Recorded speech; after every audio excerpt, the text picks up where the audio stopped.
On vous avait promis de se retrouver en plein cœur de l'été. Voilà, nous sommes là avec le 131e épisode.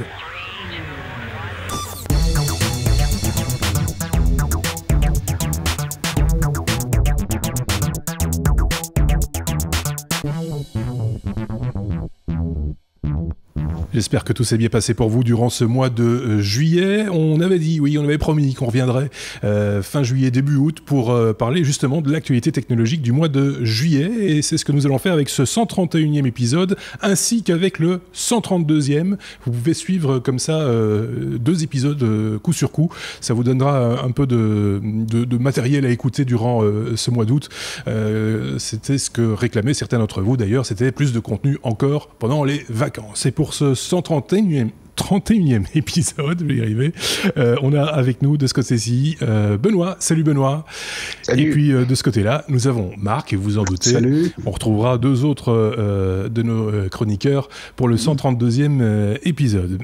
On peut de suite attaquer l'abécédaire, puisque on va pas faire de courrier des auditeurs cette fois-ci. On fera peut-être une synthèse à la fin de l'été au numéro de rentrée, parce qu'il y a eu quelques messages à gauche, à droite, mais voilà, on fera une synthèse dès la rentrée pour le 133e épisode. Du coup, ce sera au mois de septembre. On commence avec la lettre A comme abonné, et on va parler de Netflix, Marc, puisque Netflix franchit la barre des 100 millions d'abonnés, ce qui est pas rien du tout.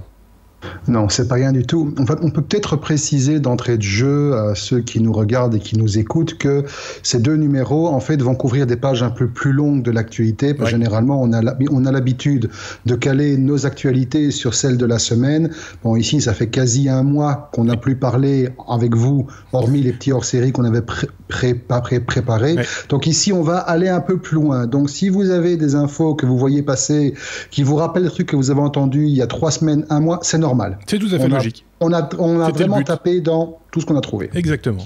Voilà. Netflix. Alors, Netflix, effectivement, vient d'atteindre le cap des 100 millions d'abonnés, ce qui est quand même pas rien, vu que ça leur a fait une augmentation de quasi 5 millions de nouveaux comptes sur les 3 derniers mois. C'était un but qu'ils voulaient atteindre, qu'ils s'étaient fixé ce but en janvier 2017. Donc voilà, maintenant...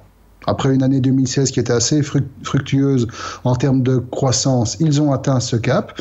Alors, ce qui est intéressant, c'est de voir que dans ce cap symbolique de 100 millions, il y a plus de membres internationaux que de membres nationaux. Donc Netflix a vraiment réussi à s'exporter. Et d'ailleurs, petite info au passage, et je remercie Benoît de m'avoir fourni le lien, avec ce cap franchi, Netflix bat un autre record, à savoir il détrône aux États-Unis le nombre d'abonnés au câble. Netflix devient aujourd'hui le premier médium télévisuel, si on peut l'appeler ainsi, le premier médium de télévision, de consommation de télévision de masse, avec quasi 51 millions d'abonnés aux États-Unis contre 48 millions au câble. Donc voilà, c'est quand même pas mal, c'est une belle progression et... Étant donné qu'il y a d'autres acteurs qui sont sur le marché, il y a Hulu, il y a Vidi, il y a Amazon, etc., ça ne présage que du bon pour nous. On peut le dire, c'est une victoire du non-linéaire sur toute la ligne, puisque en matière de radio, par exemple, de son plus précisément, les podcasts ont dépassé eux aussi, en termes de téléchargement, le nombre d'auditeurs. Ils ont dépassé la radio FM aux États-Unis, justement. Donc voilà, encore un autre exemple de ce qui se passe au niveau de l'audiovisuel, un petit peu partout dans le monde. La lettre A encore, A comme Amazon, et cette fois c'est Benoît qui s'y colle pour parler d'Amazon qui s'offre les droits du tennis au Royaume-Uni, ce qui est quand même pas rien. Exactement, et on reste un peu sur le même thème, puisque c'est toujours les nouveaux services qui remplacent la TV. Souvent on dit que les services type Netflix ou Amazon Prime Video, puisque dans l'abonnement Amazon Prime, il y a la possibilité d'accéder à des films, il y a des séries un petit peu sur le modèle de Netflix. On dit souvent que ces services-là, ils vont remplacer la TV le jour où ils feront des événements live. Il y a Amazon s'y met. Ouais. Ils ont racheté les droits, mais les droits de TV pour le tennis. Alors c'est pas pour le moment le sport le plus populaire, etc., etc. Ils ont pas pris les grands chelems, mais c'est quand même. Ça dépend avec qui. Mais en termes de volume sur le marché en Grande-Bretagne, puisque c'est de la Grande-Bretagne dont il s'agit, c'est pas le sport phare aujourd'hui, mais c'est quand même une première grosse étape. Ça leur a coûté 10 millions de livres, 11 millions d'euros à peu près. Et c'est les droits qu'ils ont achetés. C'est pas parce qu'habitude on vendait les droits TV et puis on vendait à côté des droits internet qui était un petit peu moins cher, un petit peu... Non, ici, c'est vraiment l'exclusivité. C'est des choses qui, comme nous on l'a dit, on n'arrête pas de le répéter d'ailleurs dans ce podcast, hein, c'est des choses qui sont en train d'évoluer et finalement dans un sens assez logique, abolition de certaines frontières aussi, quand il s'agit de parler des droits. Bon, ici on est sur des droits plutôt locaux, avec des événements plutôt locaux. Quand on parle de tennis, tu l'as dit, ce ne sont pas des grands chelems, etc. Donc voilà, on reste sur du local, mais on peut s'attendre à ce que demain, par exemple, un site web ait les droits internationaux de la Formule 1, par exemple, ou d'autres sports, puisque bien souvent, donc quand on parle d'événements en direct, c'est événementiel et c'est souvent lié le plus souvent au sport ou alors à d'autres événements, mais plus ponctuels, ceux-là, genre un mariage princier ou que sais-je encore. Donc ça n'a plus rien à voir. On garde un œil, bien sûr. Les concerts, etc., ça fait déjà... Il y a déjà eu plusieurs mises en ligne avec Apple qui propose, qui un temps proposait des concerts comme ça. YouTube l'a fait quelques fois. Oui. Le sport, c'est encore l'événement qui était souvent hors budget. Je pense qu'ils essayent, comme tu dis, avec une activité plus locale pour un petit peu voir quel impact ça a sur leurs abonnés, sur l'audience, etc. Et puis, si ça marche bien, tu as sans doute raison, hein, ils sortiront le chéquier et puis voilà, quoi. Oui, affaire à suivre, comme on dit dans ces cas-là. Et puis, c'est tout bénéfice pour tout le monde, hein. Enfin, en tout cas, pour les consommateurs que nous sommes, c'est plutôt pas mal d'avoir comme ça accès à du contenu un petit peu différent aussi par moment. On est toujours à la lettre A. Et cette fois, c'est Apple. Benoît, toujours, pour parler des iPod Nano et Shuffle. Au revoir. Exactement, on les retire de la gamme, ce qui est logique, hein, parce que c'est pas les modèles qui, à mon avis, se vendent encore beaucoup, mais c'est quand même une petite page, et notamment par rapport au podcast, c'est une page d'histoire du podcast qui se tourne, parce que les iPod Nano, je pense que ça a vraiment été les machines qui ont fait de la pénétration à l'époque, hein, et qui ont amené pas mal de gens justement à découvrir le médium, d'abord pour la musique et puis ensuite pour les podcasts. Le Nano, on se souvient, donc il y avait le gros iPod avec son disque dur, et puis le Nano, c'était la version à mémoire flash. C'est ça, donc il était plus petit. Plus léger, avec moins de capacité, on savait mettre moins de musique dessus, mais bon, assez vite, les capacités ont été largement suffisantes. Et le Shuffle, c'est le modèle vraiment tout petit, qui avait des contrôles extrêmement limités. C'est pour ça qu'il s'appelait Shuffle, parce qu'en gros, il n'avait du sens d'être utilisé qu'en mode Shuffle, c'est-à-dire je lance la musique et puis je vais laisser la machine aller choisir. Il n'y a pas moyen de gérer de liste, il n'y a pas moyen de gérer de choses comme ça. Et bon, les deux modèles disparaissent. Je pense qu'au catalogue Apple, il doit rester que l'iPod Touch. J'ai pas regardé, j'ai pas vérifié, mais effectivement, mais c'est vrai que l'iPod, enfin quelque part, moi je trouve que c'est dommage de perdre des appareils de ce type-là, parce que je suis convaincu qu'il y a des gens qui ont un iPod, mais qui à côté ont un smartphone ou même un téléphone tout à fait banal, un vieux GSM, et que ça leur suffit très très bien, mais qui sont très contents d'avoir un iPod, un MP3 comme on disait à un moment donné, improprement, pour écouter sa musique. Je sais pas ce qu'en pense Marc. Mais si, justement, moi j'ai un iPod classique avec un disque de 160 Go que je garde précieusement, qui fonctionne encore très bien, que j'avais, comme tout ce qui me passe entre les mains, bidouillé en installant une distribution alternative. C'était pas donc la version standard. Ça me permettait de lui balancer des MP3 ou du OGG directement avec une interface qui était un peu remaniée par rapport à l'interface originale. Bon, depuis lors, il est revenu à son firmware d'origine, mais il sert toujours. Mais alors, ce qui est amusant, c'est que ce genre d'appareil sur eBay, alors je sais plus si c'est le cas maintenant, mais il y a quelques temps, quand Apple avait annoncé le retrait de ce modèle-là, parce que l'iPod classique à disque dur, lui, avait déjà tiré sa référence il y a quelques temps. Au moment du retrait, il y avait certains modèles qui s'étaient vendus plus de 1 000 € sur eBay. Oui. C'était vraiment devenu un objet de collection. Peut-être pour ça que je garde le mien précieusement, d'ailleurs. Oui, mais c'est vrai que le classique, le premier, hein, qui était bien massif en plus. Hein, ça faisait son poids. C'était bien mastoc, mais ça a vraiment révolutionné l'usage que l'on avait de la musique, du fichier MP3 que l'on pouvait comme ça balader dans sa poche. Il y en a d'autres, hein, évidemment. On n'a pas dit qu'ils étaient exclusifs sur le principe, mais il y a eu bien d'autres baladeurs MP3, comme on les appelait, qui sont sortis en même temps ou dans la foulée. Mais celui-là reste emblématique. Comme tu le disais, il a donné son nom à ce que nous faisons aujourd'hui, c'est à savoir les podcasts, puisque le pod vient de iPod. On passe à la lettre C, si vous le voulez bien, pour parler de cuisine avec Marc, pour parler de cuisine et d'Amazon, puisque Amazon se lance dans les plats préparés à fabriquer soi-même à sa maison. Ouais, en fait, Amazon est vraiment en train de se diversifier dans tous les sens pour l'instant. Alors, leur approche de la nourriture n'est pas nouvelle, hein. Ça remonte à 2007 avec Amazon Fresh, où ils avaient constitué les premiers pas de l'entreprise dans ce secteur.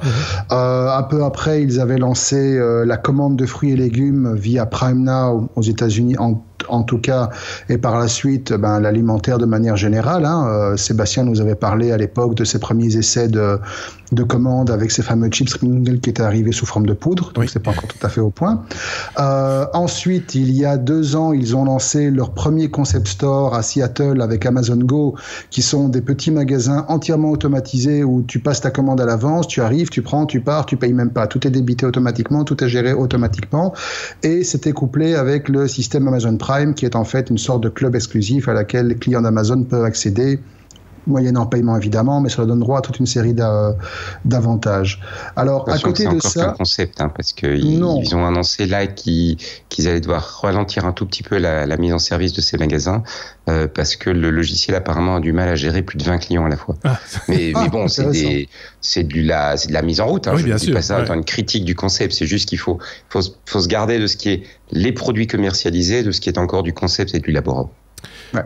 Tout à fait, tout à fait. Et alors, à côté de ça, il y a début du mois, je crois, ou fin juin, Amazon a quand même mis à la main au portefeuille en sortant à peu près 14 milliards de dollars pour acheter une chaîne de supermarchés bio haut de gamme qui s'appelle Whole Food Market, et vraiment se positionner à ce moment-là comme un acteur de l'agroalimentaire totalement incontournable.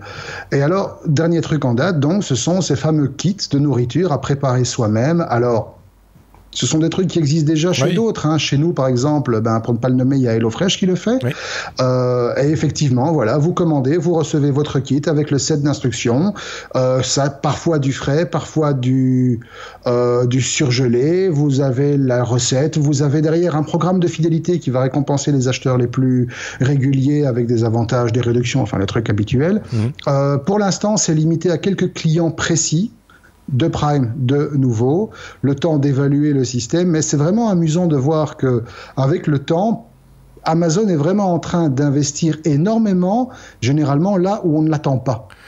Clairement, mais une fois de plus, moi je me fais la même réflexion. Alors tu l'as dit, c'est pas les seuls à le faire. Il y a certaines startups en France, en Belgique qui font de même. En Allemagne aussi, je pense que c'est la toute première à l'avoir fait. Je pense que c'est une startup allemande et on en avait parlé dans un épisode très lointain des technos, me semble-t-il, mais je peux me tromper. Quoi qu'il, je trouve que c'est une espèce de dérive un petit peu particulière de se dire qu'on vend des plats préparés, pas préparés, parce que finalement ça revient à faire ça. Hein.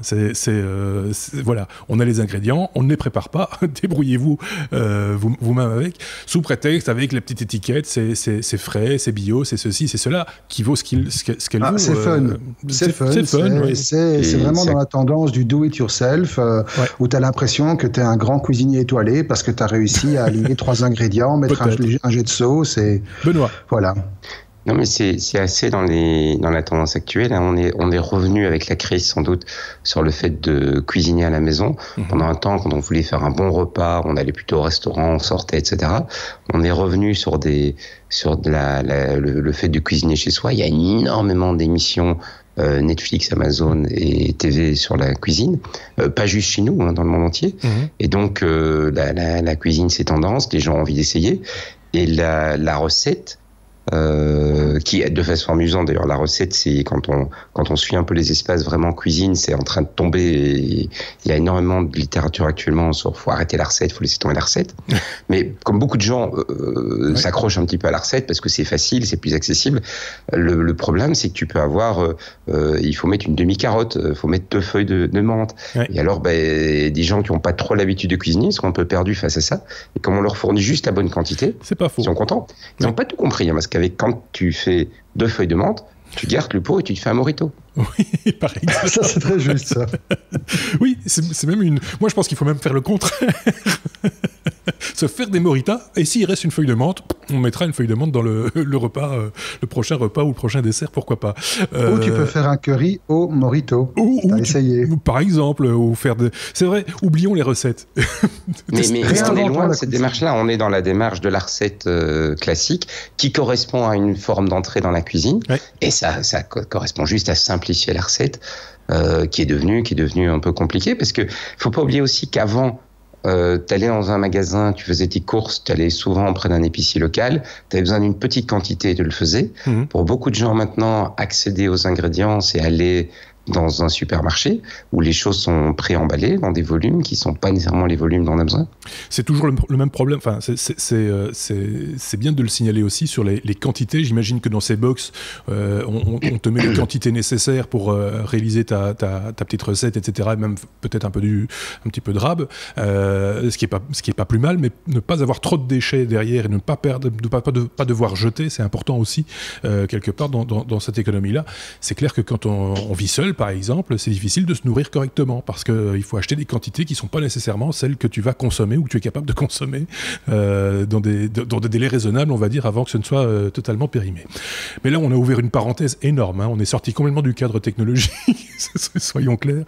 On va d'ailleurs... C'était un teaser pour le prochain podcast qui sera sur la cuisine. Par exemple, oui.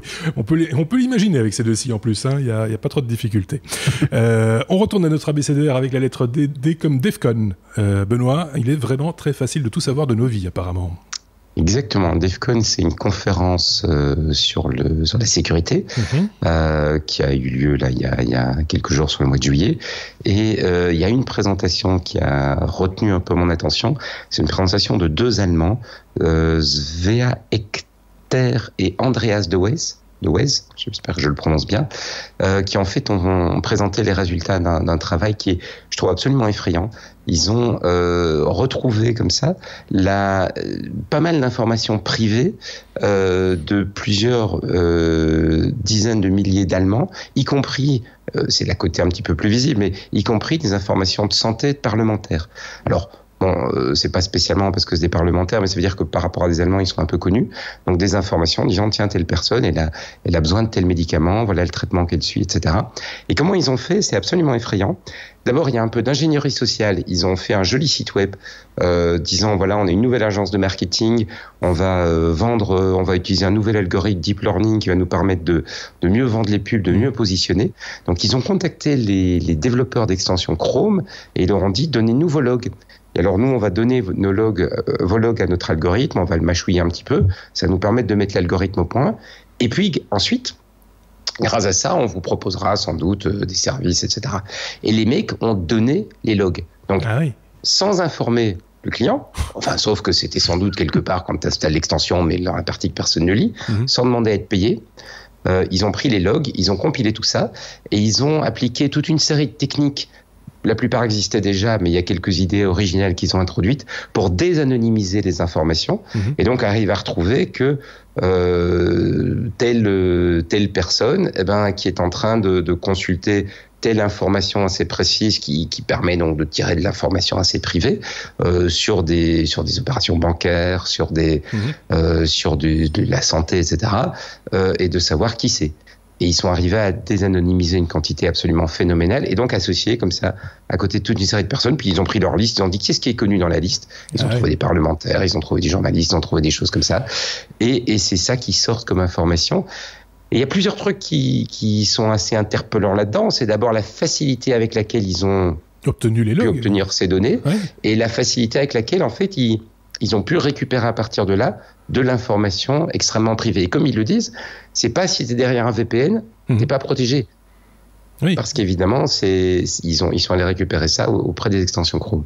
Alors, il y a une petite partie quand même de transparent où ils disent si vous faites des trucs extrêmement compliqués qu'absolument personne ne fait, peut-être que vous aurez pu protéger nos algorithmes. Mais on sent bien que ça devient de plus en plus difficile d'être anonyme.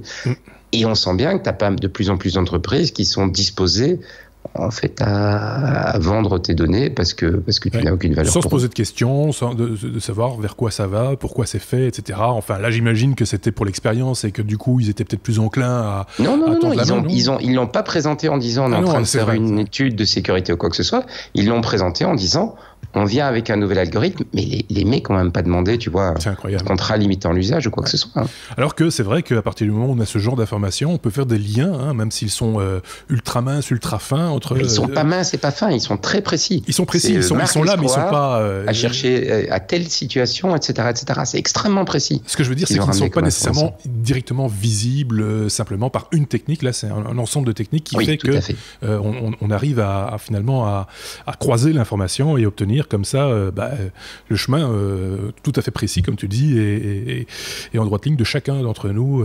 C'est un peu flippant. Je ne sais pas ce qu'en pense Marc, mais sans être totalement parano non plus, il faut pas, voilà, mais il faut en être conscient, quoi.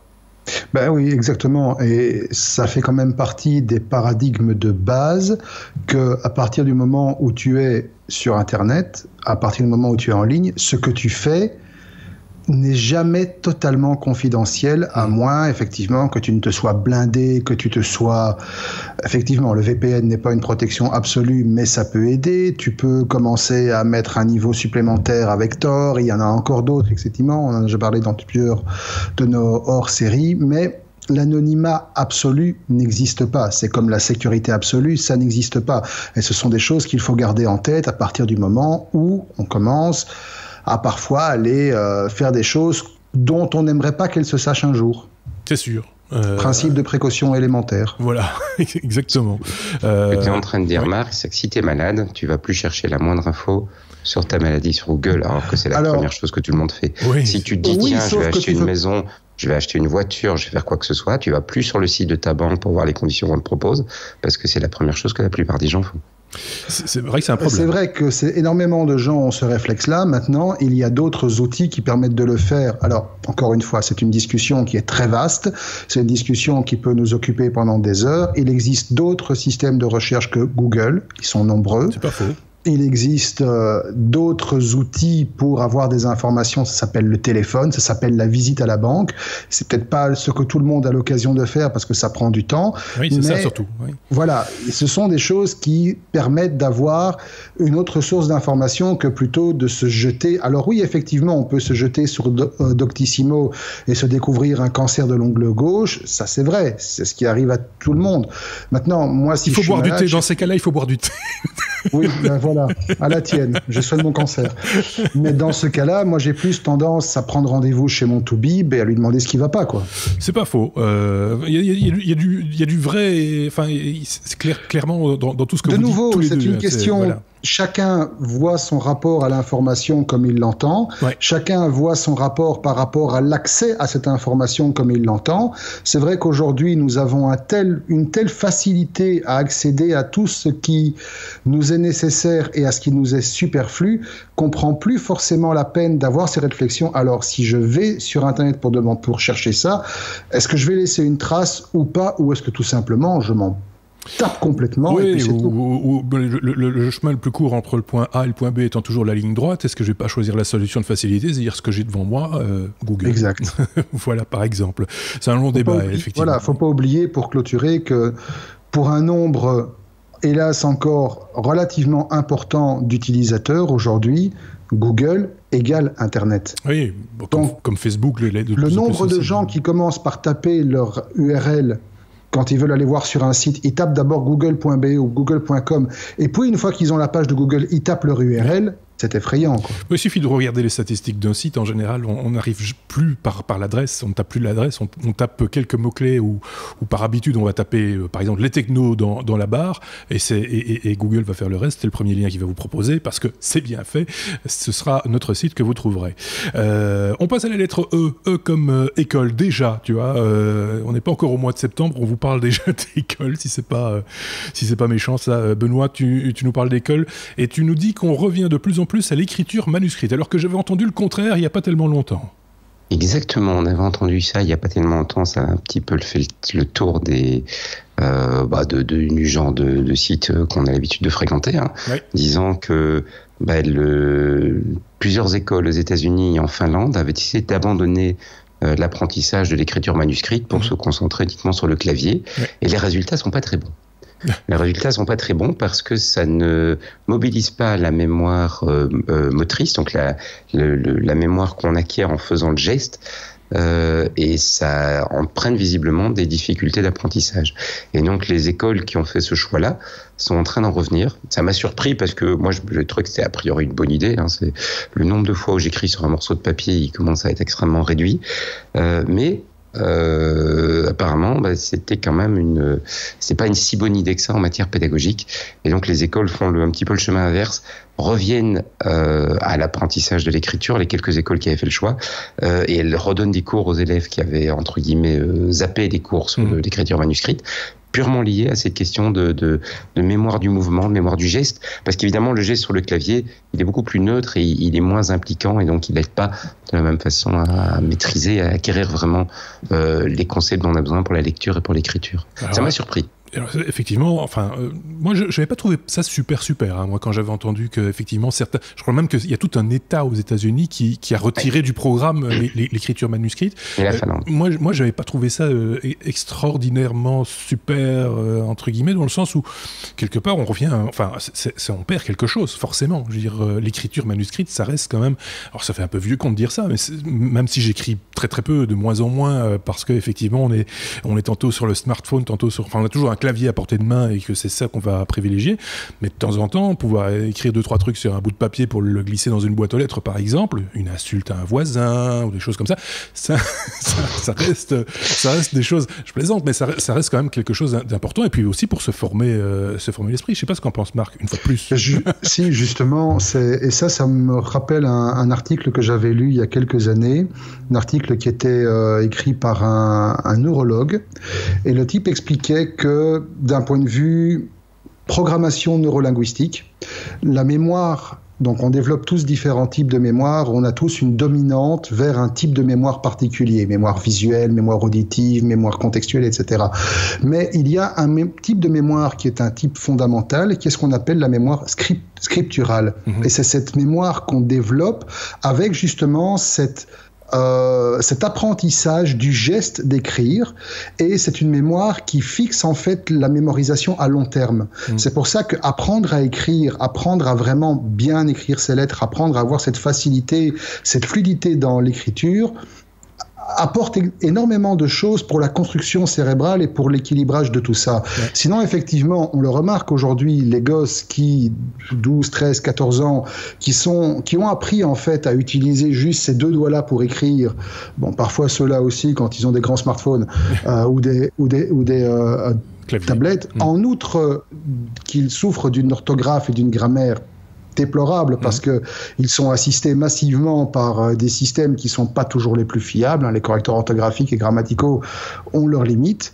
Mais sinon, ils ont des problèmes à long terme de fixation mémorielle, et ils ont des problèmes de concentration qu'on ne retrouve pas chez les enfants qui ont justement eu cette pratique de l'écriture, eu cette pratique du geste et de l'apprentissage. Parce qu'il ne faut pas oublier une chose, c'est que la nature du geste même impose des limites, impose certaines contraintes. On écrit moins vite à la main qu'on écrit avec une machine ou avec un clavier ou avec un smartphone, mais justement le temps nécessaire au geste permet de fixer ce qu'on veut noter ou transcrire dans son esprit. Voilà, bon, on ne va pas en faire des tonnes non plus, mais moi je pense qu'il faut qu'on reprenne tous des cours de calligraphie. Je n'irai pas jusque-là. Ou d'écriture au burin et au marteau. Ça, c'est bien, ça. Parce que là, on a le temps de bien réfléchir à ce qu'on écrit.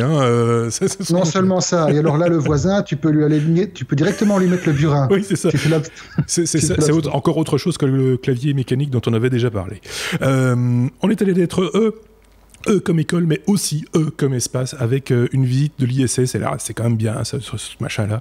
Cette visite de l'ISS en réalité virtuelle avec Google Street View. Mais là, c'est une rue un peu particulière. C'est qui s'y colle pour le coup? C'est Marc, évidemment. C'est moi. Effectivement, sur Street View, on peut désormais visiter l'ISS. Et effectivement, pendant 4 mois, les 4 astronautes qui se trouvaient sur place ont, avec l'aide de Google évidemment, pris des photos dans tous les sens, en s'assurant bien que chaque prise de vue, évidemment, ils ne bénéficiaient pas d'un trépied vu la pesanteur, donc ils ont dû inventer des techniques un peu particulières en croisant des élastiques et des ficelles pour pouvoir déterminer les points précis où les caméras devaient être placées. Ça devait ne pas causer de problèmes avec leurs activités qui sont très nombreux. Ces gens-là ont un agenda de ministres, donc leur temps est mesuré comme du papier à musique, et donc toutes ces prises de vue devaient se faire en accord et en harmonie avec leur programme, de telle manière qu'il n'y ait quasi jamais quelqu'un dans le champ de la caméra. Donc ce qu'ils ont fait, c'est que chaque module de la station a été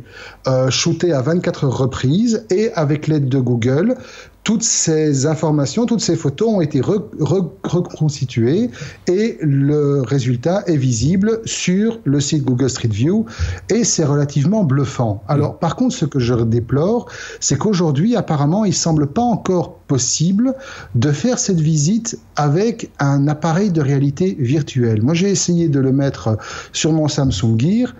J'ai pas réussi. C'est vraiment dommage, parce que ça doit être juste bluffant. Parce que c'est pas une vraie, c'est pas avec une caméra 360 que les images ont été. Non, créées. exactement. Ils ont recollé c'était assemblé. Ouais. Et donc c'est peut-être pour ça qu'effectivement ce n'est pas disponible sur les outils habituels de vision à 360 degrés. Je pense pas que ce soit son initiative, mais en tout cas il y a eu un fameux retentissement sur la dernière mission sur l'ISS avec Thomas Pesquet, le français, qui a beaucoup parlé, qui a beaucoup tweeté, qui a beaucoup envoyé de photos, qui a fait énormément de photos. On n'a jamais reçu autant de photos, je pense, et en aussi bonne qualité que depuis son passage sur l'ISS. Je ne sais pas s'il est à l'initiative. Je ne sais pas s'il est à l'initiative, mais en tout cas, il a fait des trucs assez incroyables. Il a participé à ce projet-là. Il a expliqué par exemple comment il faisait ses photos depuis cette fameuse coupole que tout le monde connaît maintenant dans l'ISS. C'est là qu'il allait quand il avait du temps libre, effectivement, parce qu'ils ont un horaire très, très carré, pour aller faire des photos de la Terre avec un gros objectif, un 400 mm. Et il expliquait par le menu comment est-ce qu'ils arrivaient à faire des photos qui n'étaient pas floues avec ce genre d'optique. Et voilà, c'est tout à fait passionnant, et ça nous donne effectivement des images de notre planète assez, si pas inédite, en tout cas beaucoup plus clair et beaucoup plus net que ce qu'on a l'habitude de voir d'habitude. On était à la lettre E comme espace, on est toujours à la lettre E, décidément ça n'avance pas ce 131e épisode. E comme exosquelette. Benoît, on va parler de Tony Stark, Iron Man en quelque sorte, c'est ça? Pas tout à fait, mais on va parler d'un exosquelette comme celui que porte Tony Stark. D'accord. Donc un petit peu différent quand même. C'est plutôt pour aider dans le quotidien, on va dire. La notion de l'exosquelette, c'est d'avoir un robot autour de soi qui vient t'aider, et ça a été popularisé par le film. Et ici, c'est une idée qui est, je trouve, vraiment intéressante, parce que souvent, quand on pense à un exosquelette, on pense à un produit qui va aider à porter des charges, qui va te rendre plus fort, te rendre plus, plus extraordinaire, etc. Et il y en a, ça existe, des exosquelettes qui te permettent où il y en a beaucoup les premiers qu'on voit dans l'industrie te permettent de porter des charges plus lourdes, plus longtemps, sans être fatigant. Et là, l'idée, c'est d'avoir une absence de chaise. Parce que tu as tous ces métiers où on doit être assez mobile. Donc nous, on a la vie douce, on est devant nos claviers, nos écrans, on s'assied le matin, on a nos réunions, on se rassied à la salle de réunion, on repart devant nos claviers, on s'assied, on va à la cafétéria, on s'assied. Mais il y a pas mal de métiers dans lesquels on n'a pas l'occasion de s'asseoir tout le temps comme ça, où la vie est plus mobile. La chaise n'est pas très pratique, parce que sur une chaise, on n'a pas toute sa mobilité. Alors parfois, les gens prennent un tabouret, mais le tabouret, c'est pas très confortable non plus. Là, l'idée, c'est d'avoir un exosquelette qui te laisse toute ta mobilité quand tu le veux, et au moment où tu t'appuies dessus, il se rigidifie, il devient comme une chaise. Donc il te supporte au moment où tu t'appuies. Donc par exemple, tu vas être à la table de dessin, tu regardes des choses à la table de dessin, tu te rigidifies un petit peu droit debout, comme si tu étais en train de consulter quelque chose, puis hop, tu vas chercher des éléments dans une armoire immédiatement, sans avoir à te lever vraiment. L'exosquelette te laisse partir sans plus te soutenir, puisque là tu marches. Tu t'installes dans une position un petit peu, tu vois, en train de travailler sur une pièce, un petit peu sur le côté, etc. L'exosquelette va te soutenir par rapport à ça. Donc je trouve l'idée vraiment plus tomber, en fait. On sait plus tomber. Je sais pas, parce que peut-être qu'en avant, il y a moyen quand même. Ah oui, peut-être en avant, mais on peut plus tomber sur son pet, par contre. Non. Ceci étant dit, quand tu dis, il y a des chaises, les machins, etc., de plus en plus, il y a des postes de travail maintenant debout. Hein. Ça se pratique de plus en plus. Aussi dans l'enseignement, puisqu'on parlait d'école là tantôt, il existe maintenant dans certaines classes de cours, à l'arrière, ils mettent des bancs debout. C'est pas pour les punis, c'est parce que voilà, c'est préférable de temps en temps pour la circulation aussi, sans doute, de se tenir sur ces gens de derrière, quoi, en gros. Oui, mais là, c'est pour les gens qui n'ont pas le choix. Mais qui sont obligés de le faire toutes les journées. Et alors, ils disent également, un élément, c'est que dans certains métiers, tu dois te placer dans des positions qui ne sont pas très confortables, qui sont difficiles à tenir longtemps. Oui. Alors, quand on est jeune, ça va bien, mais puis quand on avance en âge, qu'on acquiert de l'expérience, ça devient plus difficile.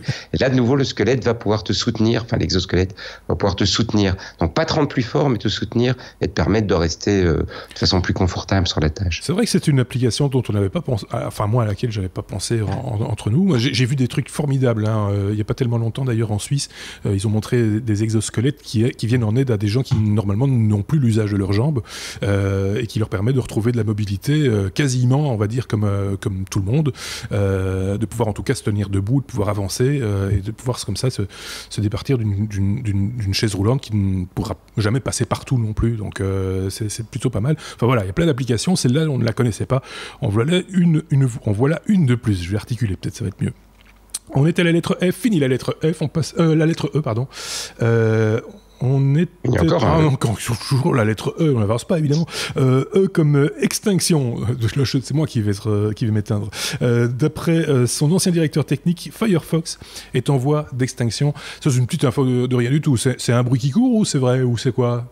Alors, c'est une rumeur, c'est un bruit qui court, on ne sait pas vraiment. Simplement, l'ancien CTO de Firefox, enfin de Mozilla, avait effectivement extrapolé à partir du nombre des active daily install, donc le nombre des installations journalières propres au logiciel, estimé que aujourd'hui, dans l'état actuel des choses, Mozilla ne peut tout simplement pas rivaliser face à Google. Et que en ce qui concerne les installations sur poste de travail classique, c'est-à-dire ordinateur de type PC, de type Mac, etc., sur la dernière année, le nombre d'installations a baissé d'à peu près 20%, ce qui est relativement important. Et les statistiques que l'on trouve généralement via le Web3 Consortium, etc., ont tendance à montrer cette érosion. Alors, à quoi cette érosion est-elle due ? Comme je l'ai dit, c'est Google principalement qui se taille la part du lion sur le marché des navigateurs aujourd'hui, et surtout qui a su réaliser le shift vers le navigateur mobile. Il ne faut pas oublier qu'aujourd'hui, Chrome est autant assimilé à sa version officielle, c'est-à-dire Google Chrome, qu'à sa version libre, c'est-à-dire Chromium et toutes les builds toutes les forks qui dépendent de Chromium aujourd'hui, et qui ont une position quasi hégémonique. Firefox n'a pas su, aujourd'hui, en tout cas, faire le pas vers le monde mobile, vu qu'ils ont récemment décidé d'abandonner complètement leur application mobile. Firefox, lui, a aussi une très large base installée au niveau du monde Linux, ce que Chrome a également via Chromium. Donc voilà, les deux se balancent.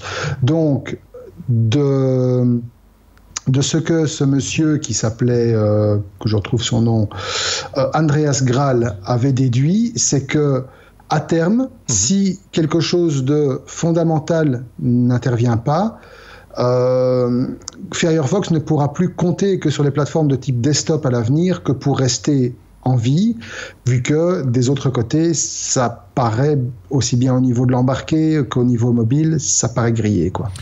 C'est bien dommage parce que je sais qu'il y a pas mal d'inconditionnels de Firefox depuis longtemps et voilà, donc c'est un de moins sur le... Enfin, c'est pas encore fait. C'est loin de là. C'est loin d'être fait, mais enfin, c'est pas, les signes ne sont pas super positifs, quoi. On passe à la lettre F cette fois. Yes. F comme fake. Benoît, une intelligence artificielle produit de fausses vidéos, mais plus vraies que nature, et ça peut aussi nous faire flipper. Oui, alors ça pourrait effectivement peut-être nous faire flipper. Je pense plus à des effets, des usages pour les effets spéciaux, pour ce genre de choses. Mais effectivement, des chercheurs ont mis au point une intelligence artificielle à laquelle ils ont fait étudier des vidéos d'Obama, parce qu'il y en a beaucoup, elles sont libres de droit, donc c'est assez facile.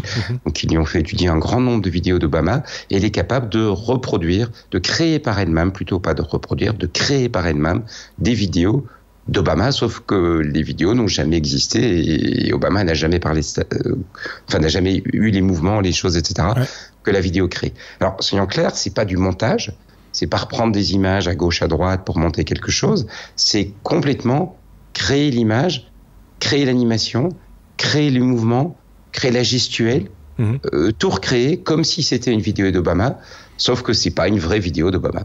Et donc on peut lui demander par exemple de dire certains textes, etc. Il n'y a pas le son, c'est purement le côté image. Donc il faudra un imitateur ou quoi pour le son, ou une voix générée par ailleurs. Mais je pense qu'en termes de... Alors effectivement, comme tu dis, il y a un côté un peu flippant peut-être par rapport notamment à Donald Trump, fake news, donc on peut peut-être s'attendre à voir encore un petit peu plus de montage Photoshop et de trucs pareils qui vont nous faire croire des choses, qui essaient de nous faire prendre des vessies pour des lanternes. Il y a cet aspect-là. Mais je pense aussi en termes d'effets spéciaux. Toutes les situations on a aujourd'hui du motion capture, où on essaye de capturer un acteur pour avoir quelque chose qui paraît crédible. Mais ce genre de développement, ça pourrait remplacer ça en fait. Et on pourrait avoir le film qui est généré en partie en tout cas, par une intelligence artificielle qui va gérer certains des personnages. Et à part ça, c'est pas flippant du tout. Bah non. Franchement, je trouvais que l'histoire tout à l'heure avec le retrouver qui j'étais parce que je suis allé sur le site de ma banque, et ce que j'ai fait est vachement plus flippant que ceci. Sans doute, ouais. Mais ceci étant dit, quand on ne pourra plus rien croire de ce que l'on voit, de ce que l'on entend, parce que pour le son, il y a des solutions aussi qui existent et qui sont moins accessibles, mais il y a, paraît-il, dans les cartons de certains, la possibilité de charger demain un plugin qui fonctionnera par exemple sur l'application Audible et qui permettra de transformer sa voix en se conformant à la voix de quelqu'un d'autre, donc en limitant quelque part la voix de quelqu'un d'autre. Je trouve ça particulièrement flippant parce que déjà à notre époque où on ne sait plus très bien qui croire et quel site croire et qu'il faut croiser énormément l'information, etc. Si demain on commence à avoir des images qui bougent avec du son et qui nous font croire des choses qui ne sont pas vraies, ça va être encore plus difficile d'éduquer le public à croiser l'information, à chercher la source, etc. Hein. Je dis pas de bêtises. Je dis pas de bêtises. J'ai pas coupé leur son, hein. Marc, j'ai pas dit de bêtises. Non, absolument pas. Effectivement, la transformation des voix, le voice remapping, en se basant sur une empreinte vocale qui est appliquée alors à ta voix et qui transforme les harmoniques, ça existe déjà. Hein. J'avais vu une démo dans un labo d'IBM, c'était déjà flippant, c'était il y a 1 an et demi. Ouais. Et par contre, la vidéo de Benoît, tu mets les deux ensemble, oui, c'est 1984. Enfin voilà, moi ça me fait, sans rire, ça me fait un petit peu flipper, clairement. En plus, tous les professionnels de la profession de l'audiovisuel qui vont pouvoir s'inquiéter aussi. Ou se faire plaisir. Ou se faire plaisir, comme partir en vacances. On est à la lettre I comme iRobot. Ça, c'est bien flippant aussi. C'est bien flippant. Voilà, ça me fait flipper. Voilà. Beaucoup plus que le fait de virer certains acteurs. C'est cette histoire de robots espions. iRobot, effectivement, donc, c'est le leader des robots domestiques. Hein. iRobot, c'est la société qui fabrique les robots aspirateurs Roomba et toute une série d'autres robots de nettoyage. Et ils ont annoncé qu'en fait, ils avaient trouvé un nouveau filon, un nouveau business, qui est de vendre la cartographie des maisons de leurs utilisateurs à des acteurs, des agences publicitaires comme Google et autres, pour devoir dire, tiens, après tout, Marc, on voit quand même bien dans sa pièce, là, le canapé, il prend beaucoup de place et la table, elle est un petit peu vieillotte, donc on pourrait peut-être lui faire une pub pour lui proposer un canapé qui soit un petit peu moins visible à l'image, qui rentrerait mieux dans ses mètres carrés, peut-être une table un petit peu plus moderne, et sait-on quoi d'autre. Et alors, ce qui me fait vraiment flipper dans ce genre de truc, ça rejoint un peu ce que je disais tout à l'heure, c'est le mépris total du client au final. C'est-à-dire que, et c'est même pire, parce qu'à la limite, les extensions, on peut se dire, on les a pas achetées. La plupart de ces trucs-là, ce n'était pas acheté, donc on sait que quelque part on va se faire baiser. Mais ici, c'est des produits qu'on achète, c'est pas nécessairement des produits bon marché, parce que les robots connectés, qui sont capables de se connecter au Wi-Fi, sont pas les moins chers de la gamme. Effectivement, ils te disent à un moment, tiens, on va récupérer des données mais on pense naïf que c'est pour améliorer les algorithmes. Ouais. Mais non, c'est pour vendre à des agences publicitaires. C'est pour une nouvelle invasion dans la vie privée. Et moi, ça me fait vraiment flipper parce que je suis assez sensible à... J'essaye, dans une certaine mesure, de me méfier de certains acteurs. Par exemple, je suis pas franchement fan de Google. J'ai jamais voulu de Gmail, j'ai jamais voulu de produits pareils. Parce que confier des données privées à une agence de pub, ça m'a toujours paru un petit peu pas sain. Oui. Par exemple, j'utilise pas Chrome pour les mêmes raisons, ou très peu, juste quand il faut vraiment, pour les mêmes raisons, parce que je me dis toujours qu'on ne sait jamais trop ce qu'ils font derrière. Clairement, on est le produit avec eux. Mais ici, on n'est pas dans la même dynamique. D'une part parce que c'est un produit acheté, payé, etc. Et d'autre part parce que c'est un petit acteur. Donc c'est compliqué à surveiller. Ok, ici iRobot, ils ont peut-être été naïfs, ils l'ont dit. Mais par ailleurs, vous savez que j'ai des thermoplongeurs que j'adore, qui se connectent également au Wi-Fi. Je me dis, est-ce qu'Electrolux va vendre les cuissons que je fais, les recettes, etc. à un acteur en se disant que... risques. C'est juste vachement flippant. Ou alors il faut nous vendre les produits beaucoup moins chers, puisque. Et non, je suis pas d'accord. Je suis pas du tout d'accord. Il faut prévenir. Ce que je veux dire, c'est qu'il faut prévenir. Non, mais attends, Benoît, ne nous énervons pas. On paye les produits. On paye les produits justement pour ne pas avoir ça. Oui, mais je sais bien. C'est un des arguments de vente d'Apple, par exemple. C'est plus cher, mais on ne fait pas ce genre de conneries. Mais c'est ce que je voulais te dire. C'est à moins de prévenir les gens, dire voilà, on va cartographier votre appartement, votre maison, etc., etc. Et c'est la raison pour laquelle cet appareil est moins cher que les autres. Là, ce serait honnête, les gens seraient au courant, et je te fiche mon billet que ce seront des appareils qui se vendront mieux que ceux qui sont plus chers et à qui on te garantit ou te garantirait qu'aucune information ne filtre. Voilà, c'est deux poids, deux mesures, comme toujours. Mais je suis d'accord avec toi. Ce qui ne va pas, c'est l'absence de ce côté intrusif dans la vie des gens et qu'on ne les informe pas de ça, que personne n'est au courant et que voilà. Il y a eu le même problème avec les téléviseurs, je ne sais plus de quelle marque, qui épillaient les habitudes de consommation télévisuelle des gens et qui écoutaient les gens et qui, enfin voilà, c'est toutes sortes de choses comme ça ça ne va pas clairement. Et donc là, il y a de quoi s'énerver, soyons clairs. Mais bon, voilà, ne nous énervons pas plus que nécessaire, si je puis dire. On passe à la lettre M. M comme messagerie, Marc. On parle d'Amazon qui prépare une application de messagerie à son tour, je serais tenté de dire. Oui, c'est la petite news qui est rapide. Merci. Qu'il fallait quand même mentionner parce qu'on risque de l'avoir débarqué un jour ou l'autre.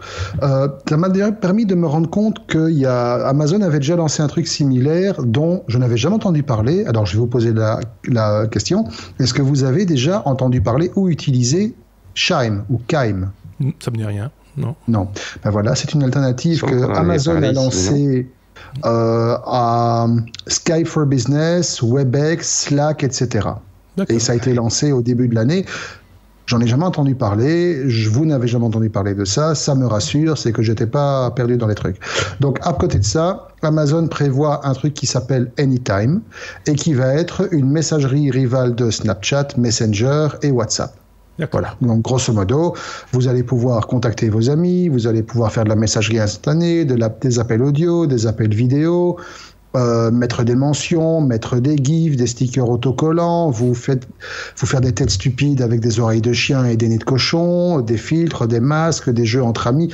Donc, rien de révolutionnaire, simplement Amazon s'est dit, s'ils se font plein de pépettes avec, pourquoi pas moi ? C'est un vrai marché, hein, le marché de la messagerie, c'est un marché vieux comme l'Internet, je serais tenté de dire, oui.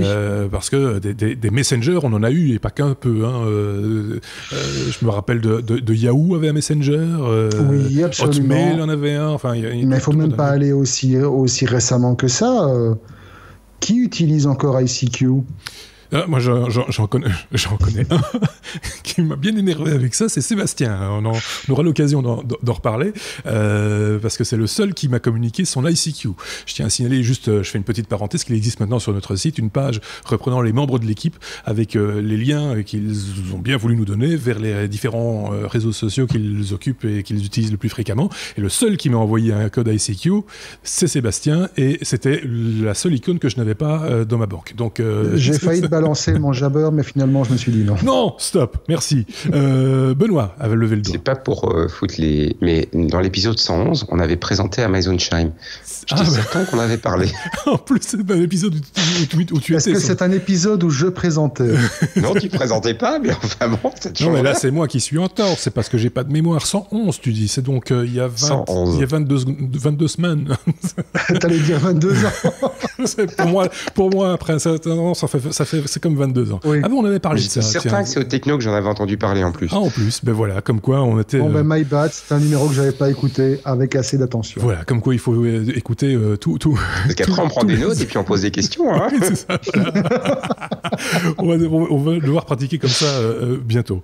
On passe à la lettre N. Non, on reste à M comme micro. Benoît, avec un nouveau Vidéo Mic Pro Plus de chez Rode. Exactement. Alors, le Video Mic Pro, c'est le micro, que pas mal de gens qui filment avec un réflexe, qui filment avec une petite caméra, achètent pour se faire plaisir, parce que c'est un très bon micro à un prix raisonnable. Il est, en fonction des boutiques qu'on va, il est toujours aux alentours des 200 € ou un peu moins. Moins 165 € pour l'instant chez Amazon. Ouais, enfin bon, j'ai essayé de pas aller sur le prix super bas, mais effectivement, donc on va dire entre 150 et 200, voilà. En fonction de la boutique qu'on fréquente. C'est un très bon produit. Pour son marché, je veux dire, ouais. C'est un micro Canon, donc il est assez directionnel.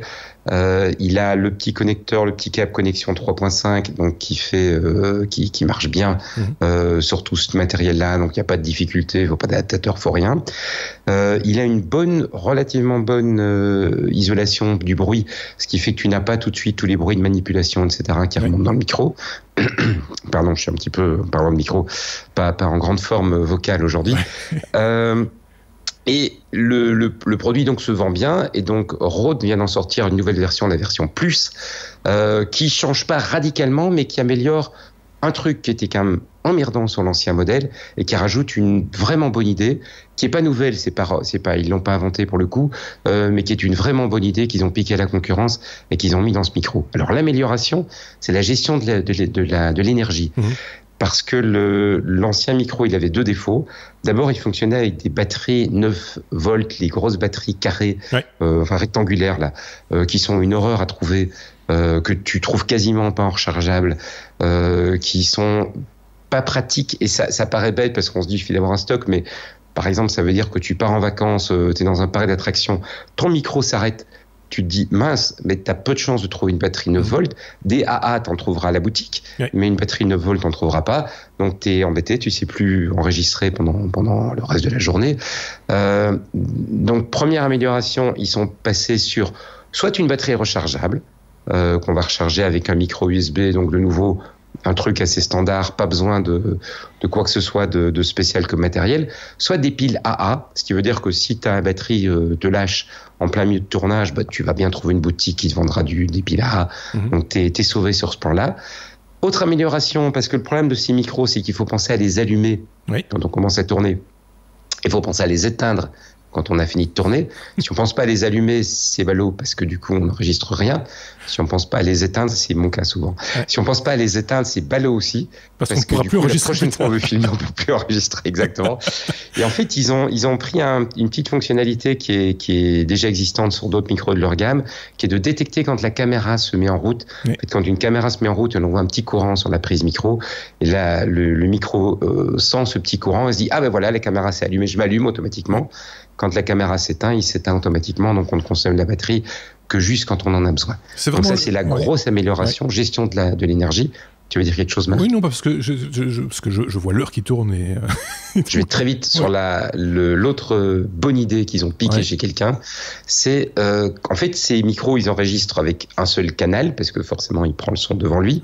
Et il l'envoie à la caméra qui a deux canaux. C'est toujours de la stéréo. Et donc, ils ont fait un truc malin, c'est qu'ils envoient le deuxième canal 20 décibels plus bas que le premier. Pourquoi ? Parce que quand on règle le niveau de son micro, on va le régler soit on va le régler pour le niveau de volume normal, les gens qui parlent, et dans ce cas-là, ça va bien se passer, sauf que si tu filmes les enfants, par exemple, à un moment, ils vont se mettre à crier. À ce moment-là, le micro va saturer et t'es foutu. Soit tu te dis non, comme ils vont crier, je vais mettre un niveau assez bas, et résultat, quand ils vont parler, t'entendras rien. Et là, justement, tu as deux pistes. la piste pour quand il parle, je vais dire, et la piste pour s'il se met à gueuler. Et au montage, tu switches de l'une à l'autre très rapidement, très facilement. C'est plutôt mal. Ouais. C'est plus cher aussi. Hein. C'est plus de 100 € plus cher que le modèle de base, si j'ai bien regardé. Et, mais attends, c'est le lancement là. Oui, bien sûr. Les prix vont forcément diminuer. Mais par contre, c'est la même capsule et tout. Enfin, le reste, c'est exactement j'en ai pas parlé parce que là, ils n'ont pas changé. Rien n'a changé de ce côté-là. Et comme il fallait aller vite. Un bon accessoire si vous en cherchez un bon micro, un peu cher, hein, du coup 275 €, je pense, prix actuel pour la nouvelle version. On passe à la lettre N. N comme non. C'est le nom que Marc m'a envoyé il n'y a pas tellement longtemps quand je lui avais signalé que Avast avait acquis l'éditeur Piriform, qui est le fameux créateur de cette application que tout le monde utilise quand il a un Windows installé, c'est CCleaner. Ah, tu as coupé ton micro, Marc. Et donc, du coup, c'est exactement ce qu'on m'expliquait. Voilà, il faut qu'il s'allume en même temps que la caméra pour économiser l'énergie. Non, je voulais vous épargner les... oui, c'est ça. Je faisais une petite recherche. Non, en fait, oui, c'est le cri que j'avais poussé de désespoir après avoir appris que l'un de mes logiciels préférés, que j'utilise quasi au quotidien pour maintenir mes différentes machines en bonne forme, avait été acquis par un gros éditeur. Pas acquis. Acquis par un gros éditeur. On ne sait pas trop à combien la facture s'élève. On imagine qu'elle doit être quand même relativement juteuse. On l'espère en tout cas pour les gens de Piriform qui, à côté de CCleaner, commercialisait, éditait pas mal de petits outils assez pratiques comme Recuva qui permettait de faire de l'Undelete, Specky pour avoir la liste des spécifications de sa machine, toujours intéressant pour savoir s'il y a des pièces qui marchent bien ou pas, ou Defragler qui était un défragmenteur parce que ça nous arrive encore d'avoir des disques durs mécaniques. Et donc le problème c'est qu'on connaît tous, hélas, malgré les grands serments, la main sur le cœur, le destin de ces logiciels qui sont intégrés dans des gammes plus vastes. Et le dernier truc en date qui m'avait fait bien pleurer à l'époque, c'était le calendrier Sunrise, qui était une petite merveille, qui avait été racheté par Microsoft pour être intégré dans Outlook, et qui finalement est mort de sa belle mort, sans qu'on voit vraiment les avantages fondamentaux que ce truc avait apporté à Outlook, et qu'on ait perdu tous les avantages qu'il constituait sous forme d'application en tant que tel. Donc ici, évidemment, Avast a dit, encore une fois, voilà, la main sur le cœur, hein, je le jure, etc., que les entreprises croient en des produits gratuits de haute qualité. Il dit tout ça au début, puis jusqu'au jour où ils annoncent que les technologies sont réinjectées dans d'autres produits, qu'il y a une homogénéisation de la gamme qui est faite, que ça reste gratuit. Ben non, un jour, ça sera plus gratuit, ça sera payant parce qu'il faut bien rentabiliser l'achat, etc. Ouais. D'ailleurs, le premier mouvement en ce sens a déjà été fait, dans le sens où, au moment où le rachat avait été annoncé, ils avaient dit que l'équipe de Piriform restait totalement indépendante. Là, on sait déjà qu'elle va être intégrée dans une Consumer Business Unit propre à Avast et qu'elle va tomber sous l'autorité du CTO du groupe. Donc, elle ne sera plus indépendante. Donc, je commence tout doucement à me préparer à faire mon deuil d'une application qui était franchement... Pour les gens comme moi qui ne sont pas très fans Windows, c'est quoi CCleaner ? Alors, CCleaner, c'est une application qui permet de faire de la maintenance facile, c'est-à-dire que ça s'occupe de nettoyer ta machine en virant tous les trucs inutiles, les fichiers temporaires, les doublons, les leftovers, de virer toutes les incohérences, toutes les clés incohérentes, toutes les erreurs de liaison de la base de registre, de faire des installations propres, de faire du wipe sur certains disques durs, par exemple, quand tu as une machine que tu veux préparer pour la donner ou pour la transmettre, ou que tu veux simplement remettre un disque à zéro, tu peux vraiment faire un physical wipe. Et c'était tout ça dans une petite application qui avait en plus le mérite de le faire en tâche de fond. Et donc, toutes les machines chez moi qui sont sous Windows et qui tournent avec ce petit bidule en tâche de fond gardent une réactivité maximale. Voilà, donc c'est normal que tu connaisses pas, Benoît. Toi, tu n'as pas de ce genre de T'en as d'autres. Non, parce qu'avec macOS, ça va, on est tranquille. Ceci dit, voilà, on va pas retirer le mérite à cette application qui est une des plus anciennes en plus, hein, je pense, qui a rendu d'innombrables services à plein de monde. On passe à la lettre S comme sécurité. Benoît, oh là, encore un débat qui va s'ouvrir sur le champ concernant la sécurité. Pourquoi ne faut-il pas donner toute l'info au gouvernement, Benoît? Tu as 2 minutes. La Suède vient de lâcher dans un énorme data leak avec les données privées de une grosse partie de la population. En fait, le truc est assez classique et banal, hein. Ils ont fait appel à un sous-traitant. En transférant l'information au sous-traitant, ils ont fait 2-3 petites erreurs. Et donc, les données les plaques minéralogiques et des gens qui sont inscrits derrière sont partis dans la nature. Ce qui représente pas mal de citoyens suédois. Alors, c'était juste, c'est ce genre de truc, ça arrive, hein. Maintenant, ça devient un peu tristement banal.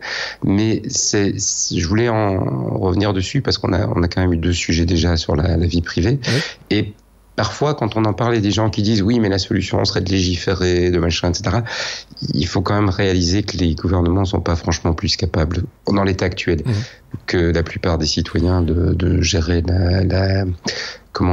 l'évolution numérique. Alors, on va dire le gouvernement suédois, petit gouvernement, machin, mais peut-être, c'est pas la puissance des États-Unis, peut-être. Mais si on regarde la CIA ou le FBI, le CIA, qui s'est fait piquer des virus. Oui, par exemple. Bon, c'est juste pour réaliser que la réponse en l'état actuel, elle viendrait peut-être pas de ces espaces. C'était arrivé, on en avait parlé d'ailleurs il y a quelques temps de ça, c'était arrivé en Turquie également, me semble-t-il. On avait parlé avec Sébastien et avec Marc, si je me rappelle bien, de ces informations qui étaient parties de la nature sans que ça inquiète personne et de manière tout à fait naturelle. Et on a nié l'affaire. Voilà, c'est assez effarant, effectivement, de voir la légèreté avec laquelle, dès le moment où c'est un État qui perd des informations, c'est facile, on va dire que c'est la faute au sous-traitant et voilà, c'est un petit peu compliqué aussi de ce côté-là.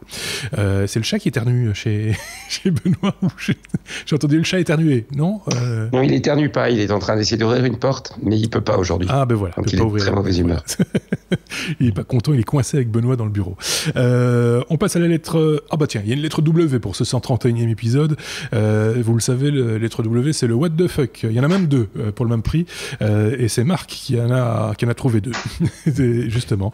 Le Wi-Fi et les conditions d'utilisation de réseau Wi-Fi et des toilettes en même temps, tout ça dans la même news. Ouais, c'est un truc qui m'a bien fait marrer. Vous l'avez certainement vu passer. Il y a une entreprise britannique qui s'appelle Purple qui propose en fait des hotspots Wi-Fi gratuits et qui a fait un petit exercice qui a consisté en fait à modifier quelque peu les conditions générales d'utilisation du service que personne ne lit. Et pour la preuve, on a bien pu constater que personne ne lit jamais ces conditions. Tout simplement parce que la démonstration a consisté à donc amender quelques paragraphes dans ces conditions pour pour faire en sorte que les gens qui acceptent ces conditions, qui n'auront pas lu, pour utiliser le service Wi-Fi, s'engagent, alors, au passage, comme ça, entre autres, à récurer des excréments d'animaux dans des parcs zoologiques, à récurer des toilettes mobiles dans un festival, à gratter des chewing-gums collés au sol ou à distribuer des repas aux sans-abri. Voilà, ce sont quelques-unes des conditions générales, des conditions d'utilisation qui ont été acceptées sans le savoir, par plus de 22 000 personnes. Et donc, grosso modo, c'est 22 000 personnes qui se sont fait piéger, qui représenteraient cumulé plus de 10 000 heures de travail de volontariat. Bon. Et on a bien compris le type de travail qui était suggéré dans le... C'était généralement un truc assez ingrat, voilà. Oui, c'était ingrat, mais ça mettait à l'index aussi un tas de métiers qui existent. Oui, absolument. Même s'ils sont ingrats, et que voilà, ça mettait un petit peu en lumière aussi des gens qui font, entre guillemets, le sale boulot, d'une manière plutôt originale, on peut le dire. Oui. Alors, ce qui est amusant aussi, c'est que Purple avait inclus une récompense pour les personnes qui arrivaient à repérer les clauses modifiées. Et Il y a une seule personne, en fait, qui l'a repéré, et ça représente 0, alors il y a beaucoup de 0,45% du nombre d'utilisateurs total. Donc voilà, malgré la longueur des conditions générales, malgré leur effet un peu dissuasif, la campagne avait quand même pour mérite de montrer qu'il faut quand même s'intéresser un minimum à ce à quoi on s'engage. Oui, effectivement. Mais bon, c'est vrai que ces clauses-là, chaque fois que tu rentres dans un magasin qui a un Wi-Fi gratuit, tu vas pas les lire, quoi. Enfin, c'est une fois de plus le chemin le plus court, quoi. Et en même temps, ça devient de moins en moins réaliste. Si vous vous souvenez, il y avait eu cette campagne il y a quelque temps où un acteur lisait les conditions générales. Alors, c'était pas l'accès à un hotspot, c'est les conditions générales d'utilisation d'un Kindle, et il passait plusieurs heures. Oui, c'est juste impossible à lire. Pas possible. Non. C'est juste pas possible. Même pas de les comprendre. Oui, non, c'est ça. Parce qu'en plus, il faut arriver après à les comprendre ou à trouver quelqu'un qui puisse te les expliquer, ce qui revient à peu près au même. Allez, beaucoup plus près de nous, si vous lisez les conditions générales d'utilisation de l'iPad que vous avez acheté, c'est juste monstrueux, quoi. Oui, bon, je pense que c'est à peu près de tout. Quoi qu'il, voilà, c'est terminé pour ce 131e épisode. Non, pas tout à fait. Il reste un what the fuck. Un petit what the fuck. On avait, voilà, c'est la marque qu'on attendait vraiment le moins pour commercialiser un téléphone, et pourtant ils l'ont fait. KFC, la Kentucky Fried Chicken, la société de restauration rapide qui vend du poulet frit en pot, avec la tronche du colonel Sanders dessus, pour les 30 ans du premier restaurant KFC en Chine, va sortir un téléphone avec le branding KFC. C'est total what the fuck, c'est total n'importe quoi. Et qui sent le poulet ? Je sais pas s'il sent le poulet, je sais pas s'il faudra le lécher pour avoir le goût du poulet. Est-ce qu'il serait gras ? Ça, il y a des chances, parce qu'à mon avis, il aura un beau revêtement oléophobique. Ceci dit, tu dis que c'est la seule marque, et je sors un peu du what the fuck pour le coup, tu dis que c'est la seule marque qui propose un smartphone à laquelle on ne s'attendait pas, et là je me tourne vers Benoît pour voir s'il a vraiment bien suivi l'actualité de ce mois de juillet. Il y a une autre marque qui a annoncé la sortie prochaine d'un smartphone. Non, c'est pas l'annonce. Ils ont dit que le PDG, si tu parles de Leica, le PDG a dit qu'il aimerait bien. Je parle pas de Leica. Ah pardon. Non, je parle de Red, qui fabrique des caméras de très haute qualité et qui va proposer normalement au mois de septembre, je pense, un smartphone holographique. Tout le monde reste un petit peu quoi. Ce qu'il faut savoir, c'est que oui, dubitatif. D'autant que la marque Red, c'est pas des petits rigolos, quoi. C'est des mecs qui font du matériel qui est quand même costaud et qui est un acteur majeur du cinéma aujourd'hui, parce que c'est eux qui ont vraiment apporté le digital dans les grandes salles. Et donc, quand une firme comme ça annonce un smartphone avec ces caractéristiques un petit peu nébuleuses, ça laisse un petit peu tout le monde quoi.